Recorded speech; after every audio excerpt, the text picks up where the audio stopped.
The only catch? I have to marry an alien cowboy.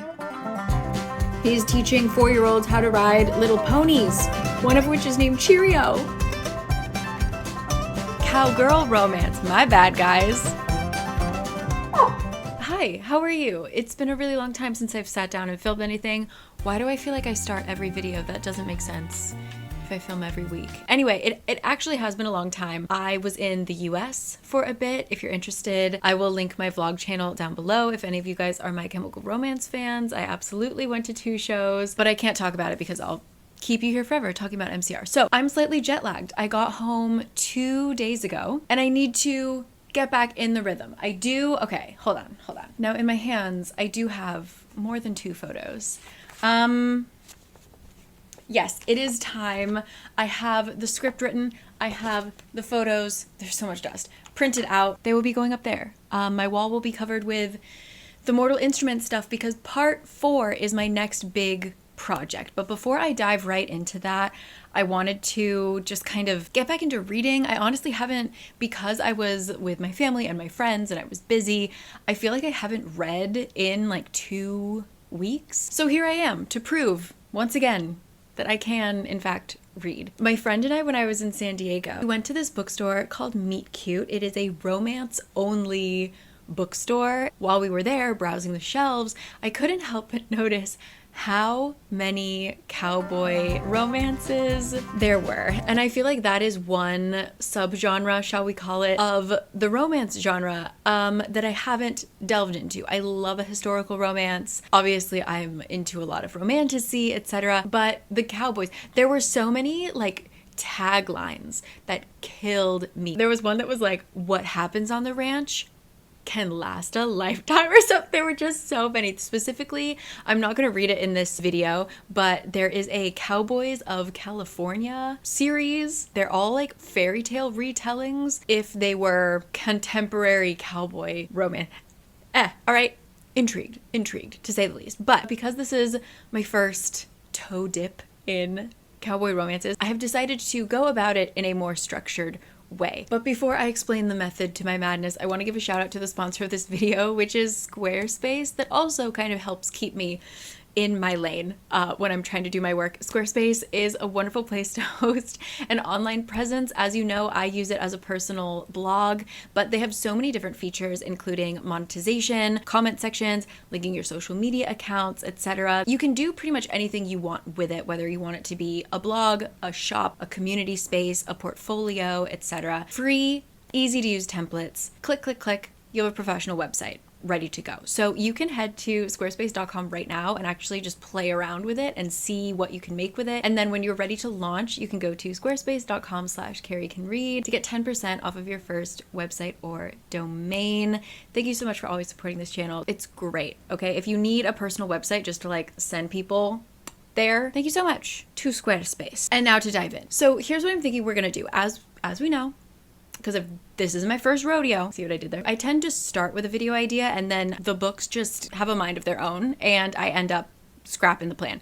But as of right now, I want to read a current viral favorite. Then I want to read a classic. All right. I want to get down to the roots. What is this genre really about? And then as I was browsing, of course, I found an absolutely unhinged book that I'm saving for last, because I have faith that the first 2 books, I will not have to sacrifice my sanity to get through them. I'm hoping. It's always better to save the chaos for last, I think. So that's what I'm trying to do. A newbie, a classic, and a wild card. Okay? I also low-key was a horse girl, so I'm going into the cowboy romances at least knowing my way around a horse. I've always been like, I read Thoroughbred growing up. I've always been more interested in horses than I was ever interested in cowboys, let's just say. But maybe this will change my mind. So what are we going to start with? I'm sure you can guess, because I can't go a day without seeing this book come across my feed in some way, shape, or form. And that is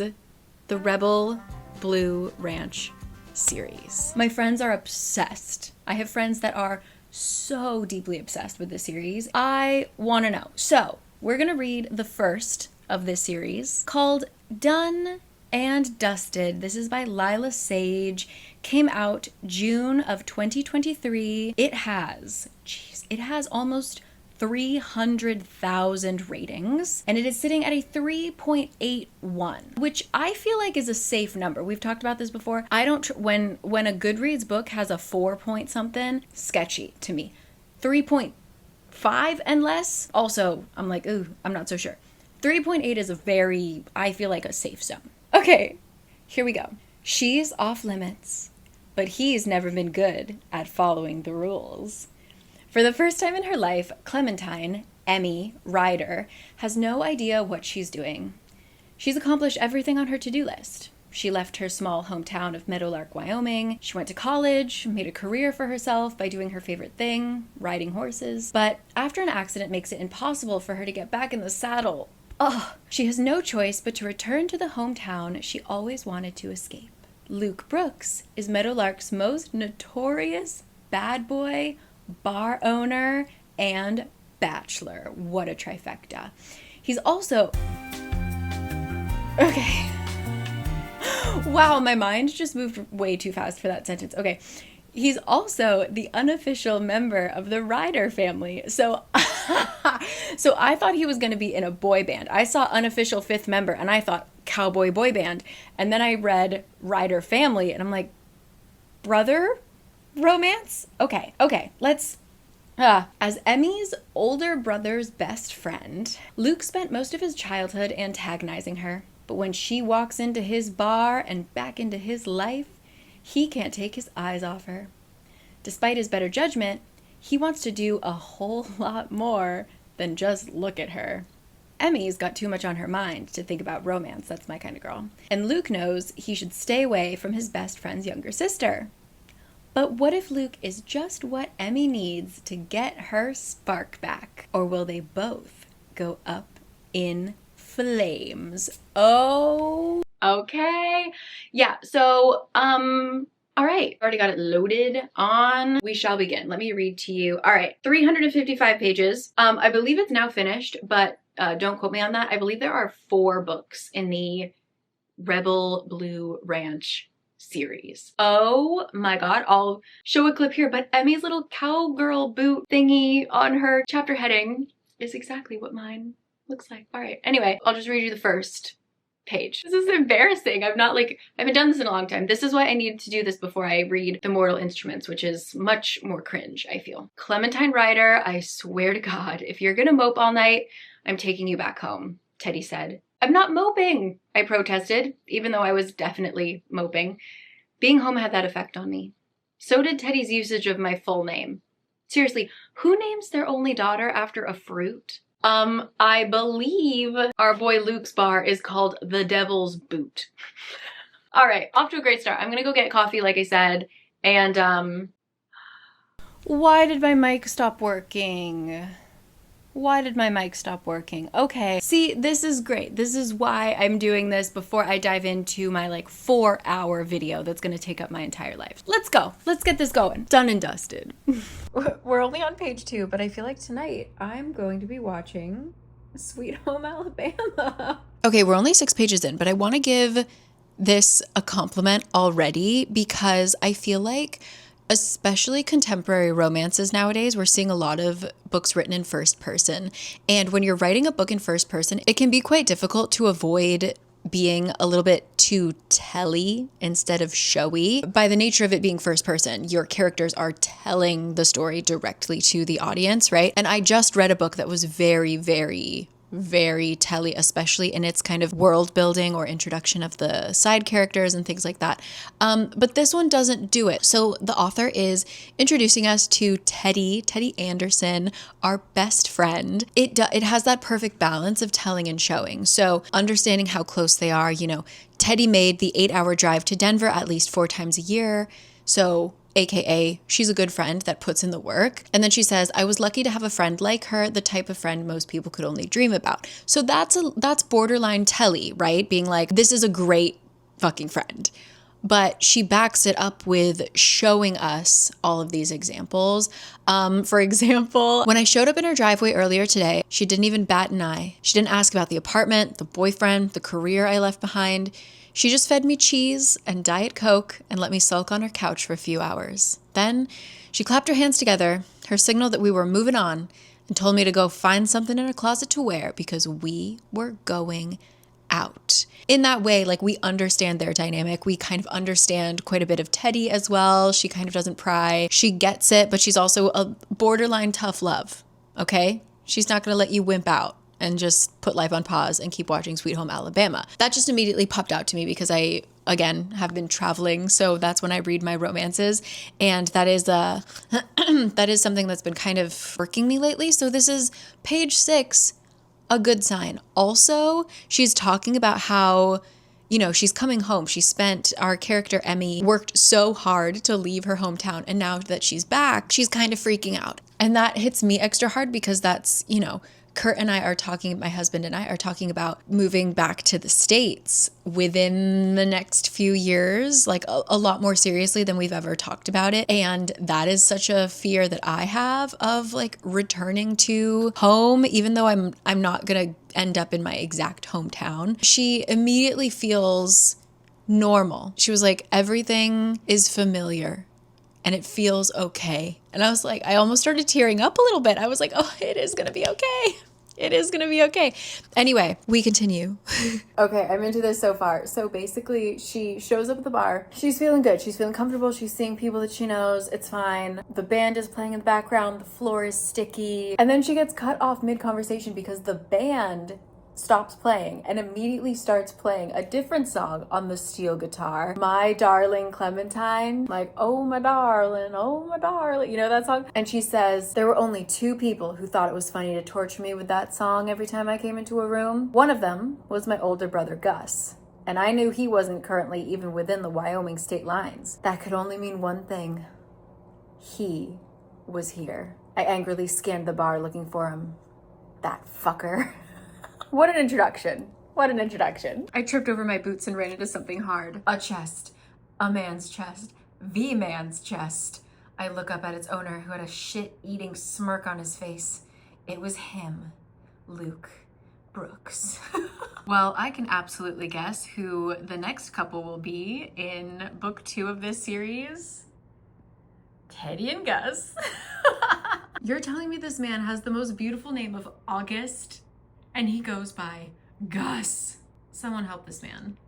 Teddy, help this man. I have to read the second book now. I'm only on page 33 and I have to read the second book. Wait, an actual jump scare? That is my nickname. My family nickname. Guys, I fear I'm gonna have to read all of these books. So I'm assuming the Blue Rebel Ranch is going to follow all the siblings because we have 4 books. So we have Clementine first. I don't know what order they come in, but we're definitely getting one with Gus, and I'm assuming it's with Teddy. But then we just got introduced to her brother Wes. He is an actual golden retriever. He wants to turn the ranch, he wants to turn some of the extra cottages they have into like a little B&B. And apparently while Gus is like the protector, Wes is the caregiver. He's basically like, you know, I'm so happy you're home. When I heard, like, I set up your room and like your bedding is in the laundry and blah, blah, blah, blah, blah. And he's like, but anyway, I need to get back to work. He starts to walk away. Wes? I called. Yeah? You didn't even ask me why I came home. I don't care why you're here. Only that you are. Anyway, I'm on page 42, and this is just kind of heartwarming so far, getting to know each character. Turns out that Gus actually has a kid from a one-night stand, and they tried to make it work, but they were like, listen, let's just be friends and split 50-50, and like Gus's entire life revolves around his daughter. But because of that was kind of a wake-up call for Luke to be like, whoa, I need to get my shit together. Emmy really hasn't seen that. But apparently Luke is a grown-up now.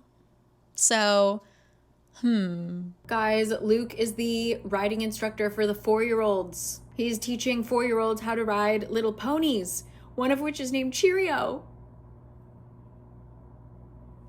Great news, they're done being little shits to each other. This isn't 100% my style of romance book. It is kind of not insta lovey, but insta lusty. Like literally the second Emmy walks into his bar, Luke is like jaw on the floor. So, not my absolute fave. The beginning was a little clunky. They were being quite childish, but now we're at 28%, about 100 pages in. Now it is becoming one of my favorite romance tropes, which is when one part of the equation is helping the other kind of overcome some kind of traumatic incident.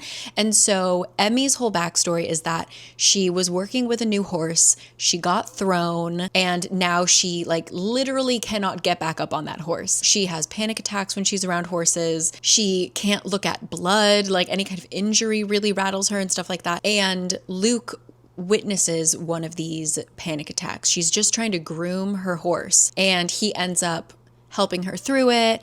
And he's like, listen, I'm literally a riding teacher. I teach toddlers how to get on a horse for the first time. He's like, let me help you. Like, you can't. She apparently every morning was waking up and just trying to literally just get on the horse. Luke was like, you can't just go from 0 to 100. So he's like helping her through that. And they're immediately being like patient and kind to each other. And even before that, when they were kind of bickering and teasing each other, they had like a couple moments. Like, I think I posted it here, but like she says something about how his father died and stuff like that. Like, I don't know. I like the way that they talk to each other when they aren't pissing each other off. It's very just like respectful and kind. And yeah, so now I'm like, okay, I like where this is going. But yeah, I mean, it is very insta. Like we were on page maybe 40 when they had their first like almost kiss that was of course interrupted by one of the brothers. So they're both already very like, wait, what the fuck? I hate that I'm attracted to this person. Which, isn't my favorite thing, but I'm willing to go along for the ride. So off we go. Gus calls Teddy Theodora when he's upset with her. So yeah, I will absolutely be reading whatever their book is. Yeah. I also sincerely love when a best friend knows that they like each other and just gives the guy so much shit for it. Also that she's constantly threatening to murder Gus. I'm already excited for the next one. However, just to be fair, I will say that this book, the writing style, again, I think it's just an issue with first person, but it's quite repetitive. Okay, so this is Luke talking, and he said, I felt like I was going to walk into the big house and all the Ryder boys were going to know how I kissed Emmy. Like someone wrote, I kissed your sister on my forehead with permanent marker without me knowing. Like she'll use the same word in the sentence twice, or like, I'd like to see Emmy every day. If I saw her every day, I would be happy. Like kind of like that. I don't have many examples because I'm just noticing it as I'm reading it, but there definitely is like an issue of repetition a little bit. I think it's just Luke's kind of racing thoughts. I don't know if maybe that's supposed to be part of the character. I would have cut especially some of Luke's inner dialogue, but we continue. Oh no. 56%. No. We get our first like really steamy scene. I just forget how much I hate bedroom talk. Why am I blanking on that word? I hate when characters completely change when it is a steamy scene, and the way that they are talking to each other, specifically the way that Luke is talking, is so cringe. Oh my god. He uses the term of endearment sugar a lot, which like is kind of cute when they're like riding horses and he's like, need any help there, sugar? Like, that's fine. But no, in this case, remember when I said that there was a lot of repetition? He ends every sentence with sugar. Also, she is not speaking. Like, this is, they're not even finished. And I have read like 6 pages of smut. She has not spoken. He's saying so much, and she literally says like one word. She'll either nod or she'll say yeah. And he is like paragraphs of saying the most, and I just want him to like actually shut up. Ew, no, this is like so not my style. you know that I give romance books a chance because I know it's just a personal preference. So I'm not gonna completely write it off, but this is not my style of smut. He literally says, I can't wait to fill you up, he said huskily. Afterwards, Emmy is like, I can't believe that just happened. My 13-year-old self would be levitating right now. Damn, how long was that? 14 pages of really dirty talk. That was the word. Bedroom talk. All right. The first thing he fucking says when they wake up together, he says, good morning, sugar. In this book, they say sugar 48 times. And this book is 323 pages long. It's a little much, Luke. Expand the vocabulary. Off we go. Honestly, I just give this author props for setting up the other books really well. So I'm really interested in what I assume is going to be the Gus and Teddy dynamic, but also Wes, he is working on making the ranch like have that guest house, you know, and he just asked Teddy for the phone number of an interior designer, and Teddy's like, yeah, I know a girl. Calling that right now. So I really like the characters. It's just the wow, that was a rough chapter. On I go. No ma'am. No ma'am. We're at 70% and dirty talk Luke canceled. No. He's saying things that are so not nice. So that's a bummer. I'm literally just reading it because I like all the other characters. Luke and Emmy, once they started getting a little steamy, I'm not enjoying them. We'll see how they turn it around. I want bring back the trauma. I don't know if I can get on a horse again. I want that. None of this. We've got bar fights. We've got touch her and die, but like in a dive bar. Like absolutely fucking not, right? Am I right? All right. Whew. Finished the book. So, okay. I think I'm gonna like Wes's story the most because I just can't get into guys that punch other guys in the face. And in this book, no spoilers, but Luke and Gus both punch people in the face. And that's just like not my thing. Wes is supposed to be the like golden retriever cinnamon roll character. So I have faith. His book, I cheated. His book will be the next book. So I will save that. Yeah, this had a really great start, but just the dirty talk was so rough for me, unfortunately. If we took that out and just kind of focused on their relationship and Emmy kind of getting her strength back, I would have liked it a lot more. Also, Emmy, the way that we see that she like fully overcomes her struggles is she enters a race. And I feel like we skipped over, we see her like starting to get on the horse, but then we just kind of stop that, do nothing but steam, and then start up again, and she's like cured of her fears. So I would have liked to see a little bit more of that to kind of make the ending pay off a little more. The ending kind of felt like it came out of nowhere. Like, how did she have that in her? I don't know. I'm glad that there wasn't like a weird third act breakup. There's just like, obviously the brothers find out and they're pissed and that's it. There's like a weird scene with his mom that I felt like went really fast. I understand that it was supposed to kind of help them bond, because he has like mommy issues, but that scene, the entire scene with his mom, it's supposed to be this scene that like really strengthens them and brings them together. That was shorter than any of the steamy scenes. So it was just, you know, some romance books are heavier on the steam. I don't tend to like those. So, but I like the setting. And like I said, I love the dad. I love Teddy. I love Wes. So I'm willing to continue the series for them. Maybe just not right now. I'm still not sure about Gus.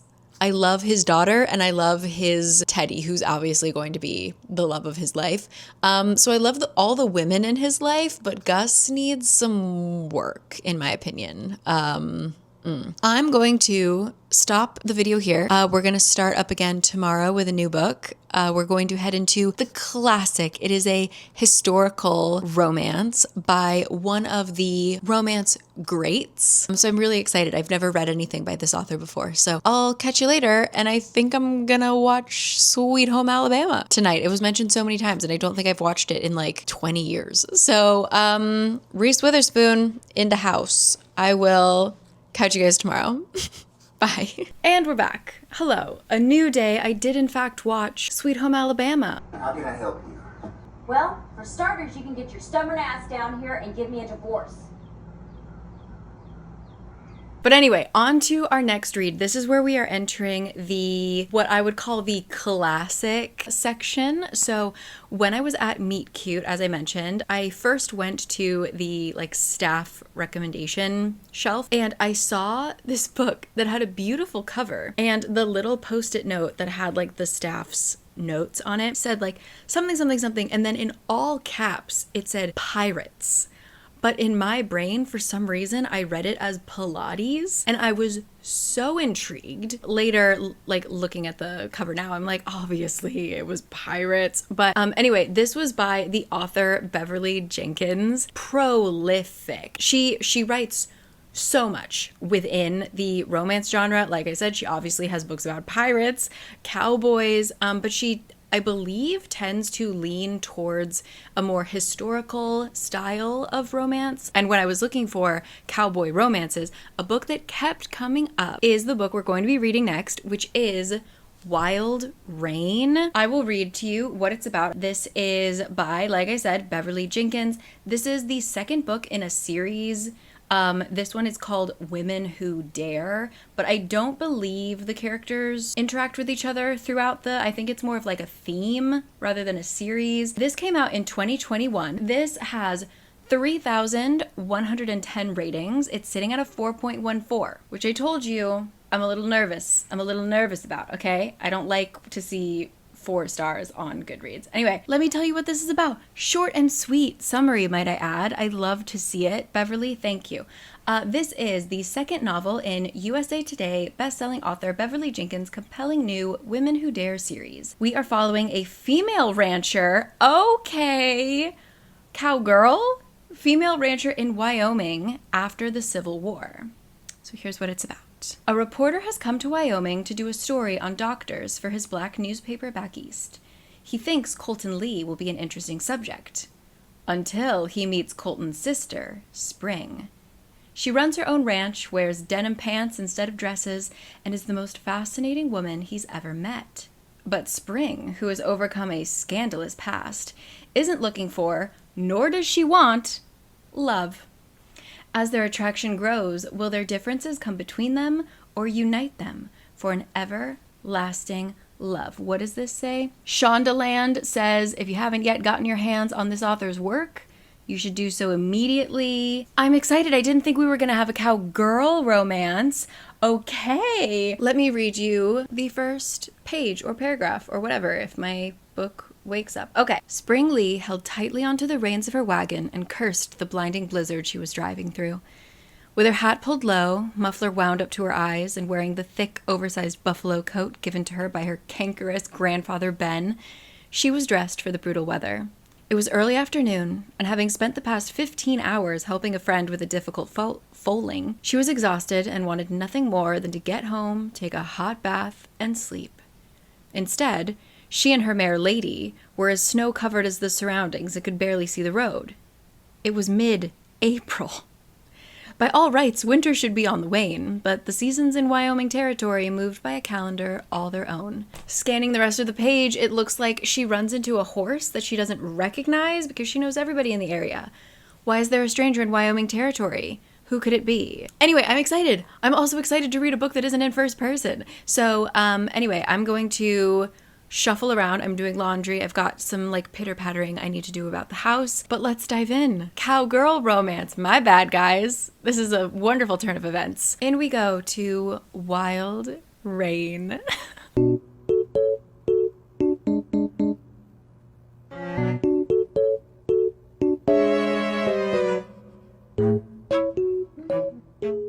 Great news, everybody. I'm on page 16 and she's already threatened to feed this man to a bear multiple times and also reminded him that she sleeps with a Colt, whatever, big ass gun.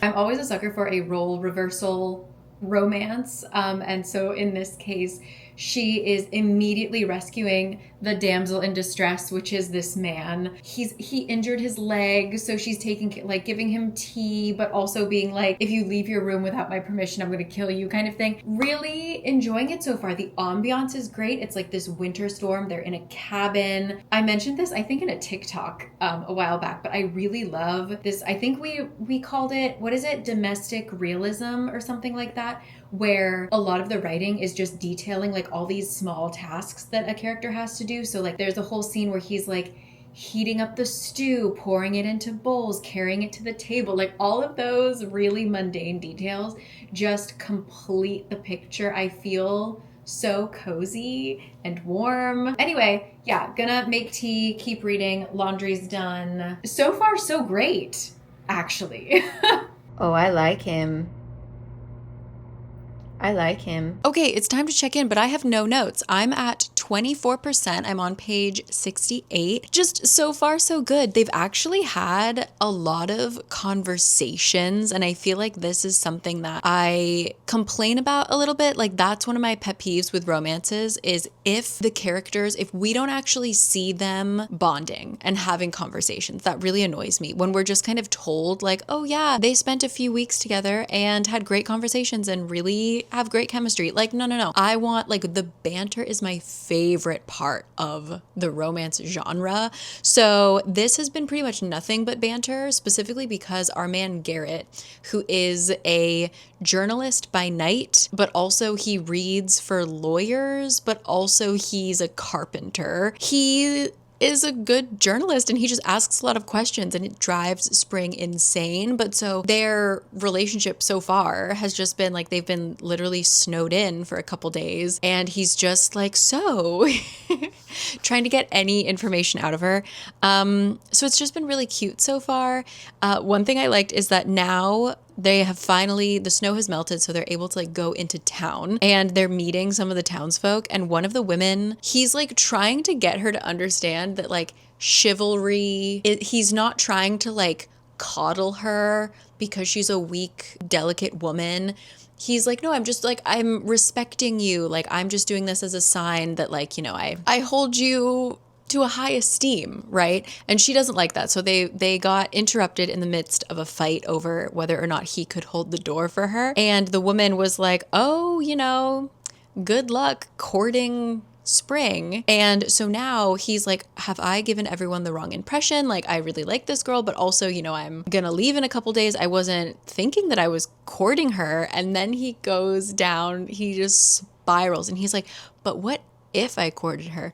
And he literally says, pursuing her wouldn't be boring, but would he survive? Will I be dead by the end of this book? He literally says he stood a better chance of walking back to Washington wearing a blindfold. He's like, but is it worth it? Is it maybe worth it? Anyway, it's just good so far. Making me want cornbread so bad. Like, that's sick and twisted. I have no access to cornbread where I am. That's my only complaint, though. I will continue. I just really love it when women bond over how shitty men are. Secretly in Hazel's case, but still so good. Ooh, all right. Finished that. So I was going to check in at like 35%, being like, you know what, this is just nice. There's not a lot of conflict. It's really just cozy and them getting to know each other.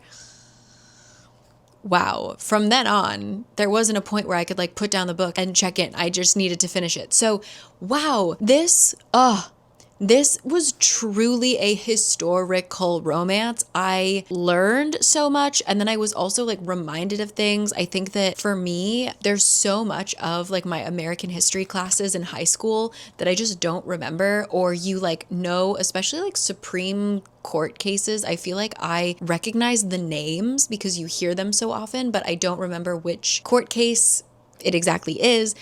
So I was reading, I had like one hand on the book, one hand on my phone, Googling things. What a great mixture of truly historical fiction and romance. Where do I start? So trigger warnings abound. Like I expected there to be conflict and some kind of darkness. It's alluded to that our main female character Spring has like a dark past, but there is discussion of rape.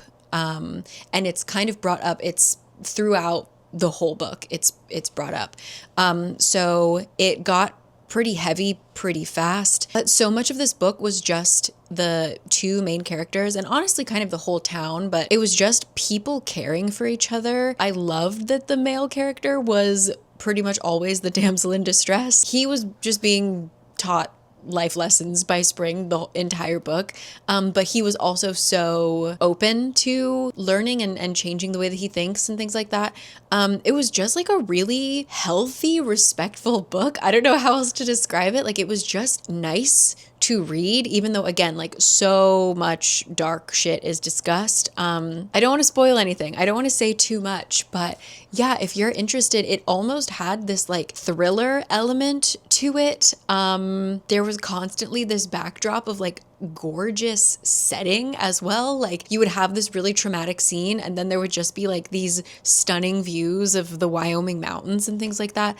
I really liked it. I really liked it. If you are a fan of historical fiction and I will say there definitely were steamy scenes that you could kind of breeze over. To me, they were kind of funny because Spring, her experience with sex was obviously very, very negative. And even when it was on her terms, apparently she was not wowed by any of her partners. And apparently Garrett is pretty skilled. And so much of the steamy scenes were just her being like, damn, like, wait, you can do that? So they were kind of funny. So if you are like a historical fiction fan and not a romance fan, this definitely did have a significant chunk of steam in it. But I would still give it a try. Yeah, I really liked this. I wouldn't say this was like cowboy. This felt more like small town romance instead of necessarily cowboy romance. But near the end, when we get introduced to more characters from the East Coast who come out here and are like a lady rancher, a woman who rides horses, it suddenly took on a little bit more of like a cowboy romance feel. I really enjoyed this. I will definitely be reading more of her books. I have that one, it's called Captured. I have that one Pirates Not Pilates book that I want to read. Also one book that I didn't mention. So that is Wild Rain. Great. Okay. But I also want to mention a book that I read last month, or technically this month, I guess, which is Love is a War Song. Does he call himself a cowboy? I think he calls himself a cowboy. Yeah. So I'm not going to give a live reaction to it because I've already read it, but this was like a Hannah Montana-esque story. It's about a pop star who is getting her big break. Her mom is, I believe it's pronounced Muskogee, is the tribe in Oklahoma, but they are very separated. Her mom like left her family, and so our main character is not really attached. She doesn't know anything about her culture, her tribe, really. But the music industry is like, ooh, let's really play into this. This is really going to set you apart. We're going to make your music video have all these people in headdresses. Like, it was not a good look. It was not a good look. And so when she has a kind of scandal that erupts, she is sent back home to connect with this family that she doesn't know. She's sent to Oklahoma. And so that's why it kind of has a Hannah Montana feel of like pop star being sent to the middle of nowhere. I also love when a person who is scared of horses is forced to ride a horse. I don't know why, but that gets me every time. And yeah, I thought it was fine. It was sweet. It didn't necessarily knock my socks off, but I thought that it was like a very good romance. Like if you're looking for just a summer romance that talks a lot about identity and what it means to be a part of a community and to stand up for your community and things like that. It was really good. So if you're looking for another also like cowboy-esque romance, that came out this summer. So that's also a brand new one. Love is a War Song. So anyway, I'm going to take a break. That was really great. I'm going to catch you tomorrow where we're going to read our final and most unhinged book. I don't know. Well, you know what? Let's just get this over with now. Let me read you what it's about. How many pages is this? I can't believe. This is just something I found when I Googled cowboy romance. It's only 200. Oh my God. It's only 276 pages. Stop. Stop. This is so stupid. Okay, hold on. Let me get the Goodreads up here. What's it called? Married. Jeez. So this is part of a series. So if this sounds up your alley, you've got many. Oh my God. You've got so many more to read. Why does this have such a high rating? Okay. The book that we are reading next is called Married to the Alien Cowboy. It is part of a series called, oh, you thought it was bad. Here we go. The series is called Cowboy Colony Mail Order Brides.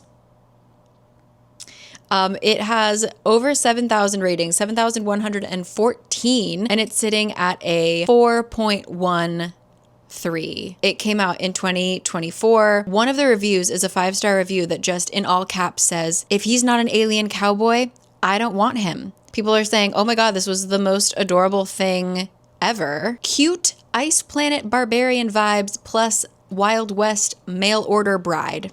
Someone also said, finally, some fucking food. So, what are we getting into? What are we getting into? Let me just read to you what it is. All right, a very long summary.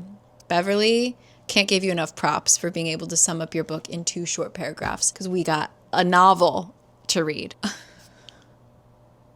Okay, so once again, we are reading Married to the Alien Cowboy. A quiet alien cowboy, a human woman on the run, and one very messy marriage of convenience. What could possibly go wrong?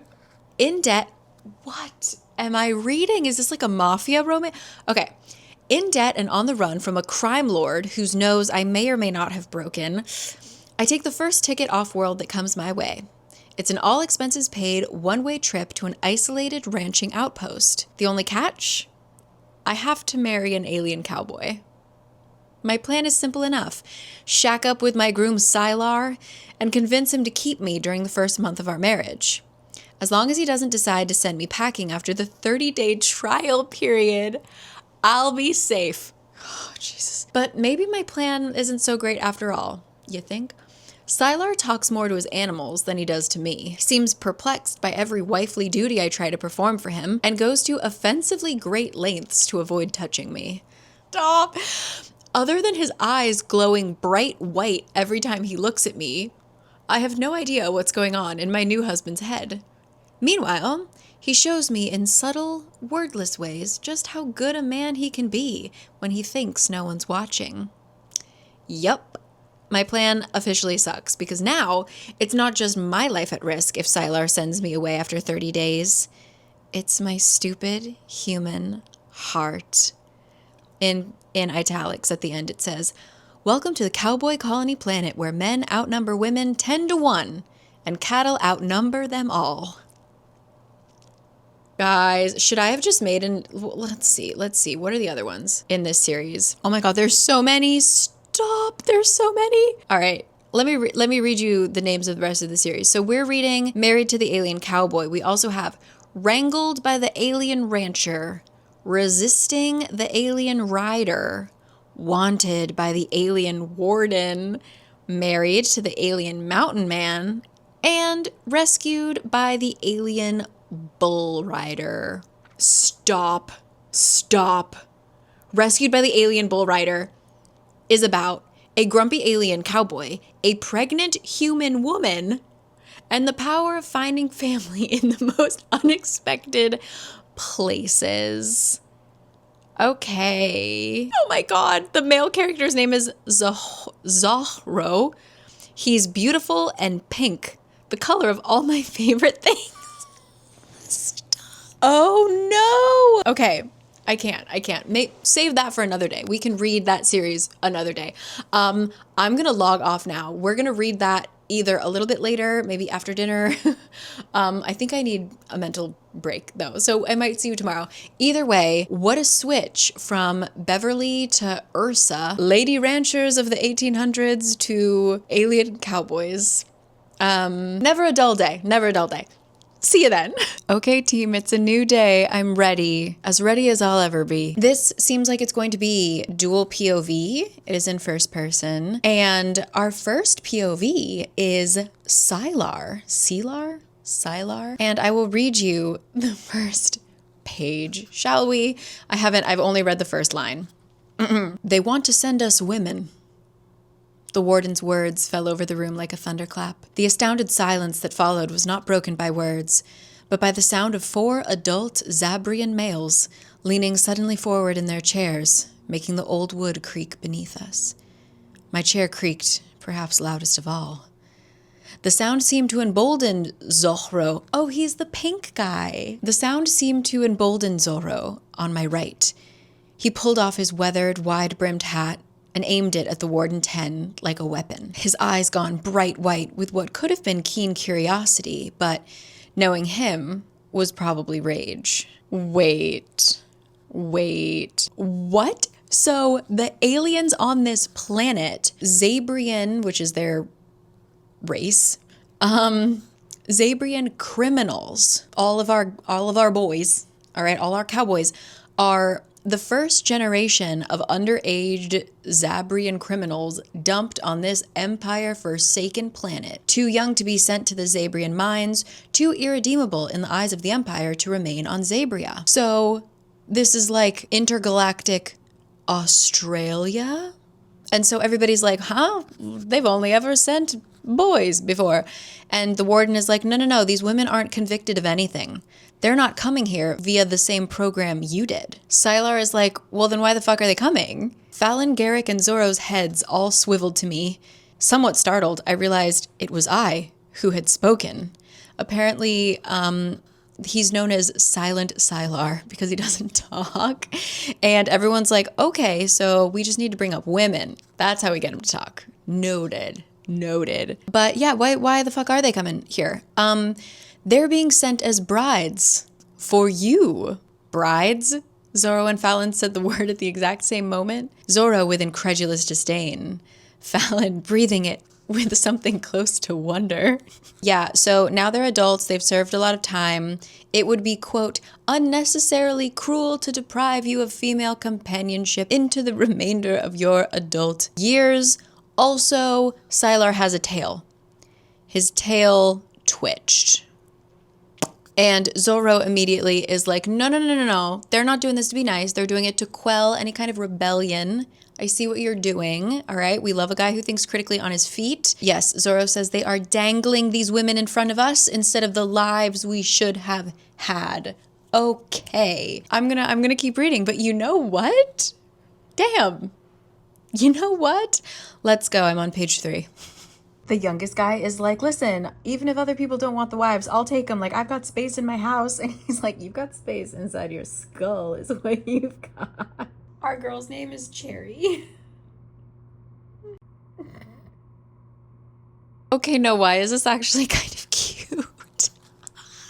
So, here's the story, right? We know that she's running from a crime boss because she took a loan that she hasn't repaid. So she joins this program, and the program, she thought they were going to leave immediately, but they have to do all these like weird medical things. Once she gets her like visa, she's supposed to still stay on like this second Earth for a little bit, for like a month longer, but she's like, no, these crime bosses, they're gonna find me. So she jumps on the first spaceship she can find. They take her there.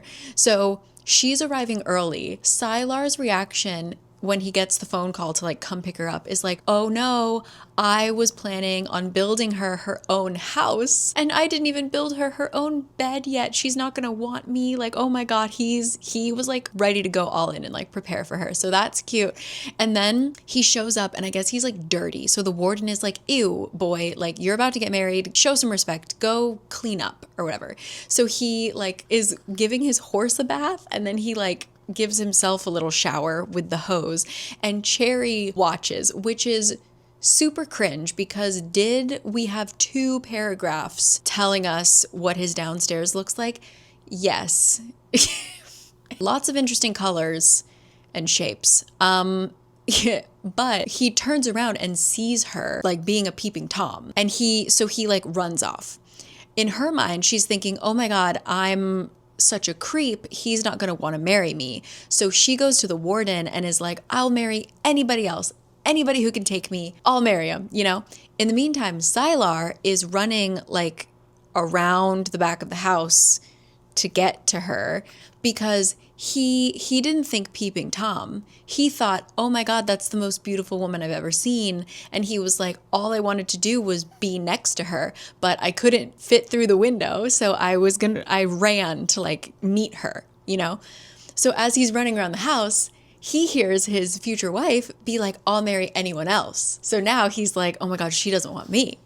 Do you see? Anyway, why am I like low-key enjoying this? Also, she does not know that they are convicts. Like, we don't know what he did to be sent to this, you know, intergalactic Australia, but she doesn't know. Like, the woman who was like setting up the mail order bride program was like, oh yeah, they have a warden, but it's probably just like, you know, a mistranslation. He's just like the mayor. He's certainly not watching over people who were sent to a different planet because of their crimes. And then the warden is like, Sylar, do you consent to this marriage? And he thinks, at this point, I'd consent to tail amputation if it meant I got to keep her. What? We're on page 67. I'm already 26% of the way through because this is a rather short book, but okay. Also, oh yeah, Cari is immediately overcome with the sense that he's a good guy because of the way that he like treats his horse. He's very gentle. Everything about him like immediately is like green flag to her. And she's like, damn, I messed this up. Like, he's a really good guy, but I'm a creep looking at him showering before we've even properly met. So that's where we're at. Oh, I thought it was gonna be like, I stole a piece of bread. Oh.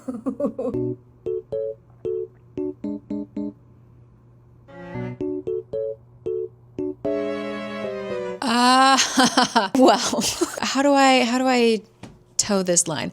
I don't want to spoil anything, but there's some weird stuff that goes on. But overall, it was a very simple story. You know what? They were just nice to each other. That's all I've got to say. They were a good match. Nothing groundbreaking, but I feel like it could be fun if that's your kind of thing. I skimmed the the steamy scenes because, again, we got a couple more alien anatomy lessons. Gotta love the imagination on some people is all I've got to say. Yeah, you know what? Whatever. That was totally fine. I would be very interested in Fallon's story. So like the youngest cowboy on the planet is like, he was the one who was super duper excited to get a wife. But the wife that he's paired with is like the grumpy to his sunshine. So I feel like that would be cute. But yeah, you know what? In terms of how cowboy was it? It was okay. It wasn't super cowboyish, but there was like a stampede. There were horses. He had a wagon. He had a hat. Again, I don't want to spoil anything, but it was what a range. What a range of books I read in the past 72 hours. So, wow, I'm going to stop there. I hope this gave you somewhere to start, depending on, you know, which end of the spectrum you're on in terms of historical romance versus alien smut. I gave you 3 doors to walk through. Let me know which one you're most interested in. I think in terms of writing, Wild Rain was absolutely the best. I feel like Done and Dusted was a very classic contemporary romance. Like, it's something that I've kind of read before, and I feel like if people don't mind the like slightly toxic, a little bit too hetero manly man, I'm gonna get in a bar fight kind of male character, you would like it. And then the alien one, it is what it is. Anyway, I'm gonna leave you here. I'm mentally prepared to dive into The Mortal Instruments because it's slightly less unhinged, or unhinged in a different way than the Alien Cowboy books. So I feel like if I can read snippets of that out loud, I can absolutely read you The Mortal Instruments out loud. It's going to take me a while. I'm aiming for the end of September, but we'll see. We'll see how fast I can read and film and edit and fight the copyright lords. So I'm gonna go take a walk. I'm gonna go take a breather, connect with the earth, and I will see you guys next time, likely for my Mortal Instruments video. If you don't have your notifications on, maybe turn them on. Not that they super work anyway, because YouTube is annoying most of the time. But yeah, I look forward to seeing your comments, your thoughts about the Cowboys. Turn me on to some other ones. Which ones did I miss? Should I read my Cowboys of California series? Anyway, yeah, really gotta go. Love to you always. Thank you so much to Squarespace. Again, I'll have all that information in the description box, but you can go to squarespace.com/caricanread to get 10% off of your first website or domain.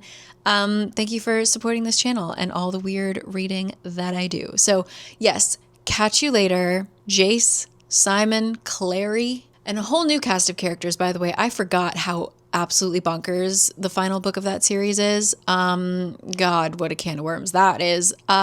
Coming your way. So see you then. Love to you always. Thanks for being here. Bye.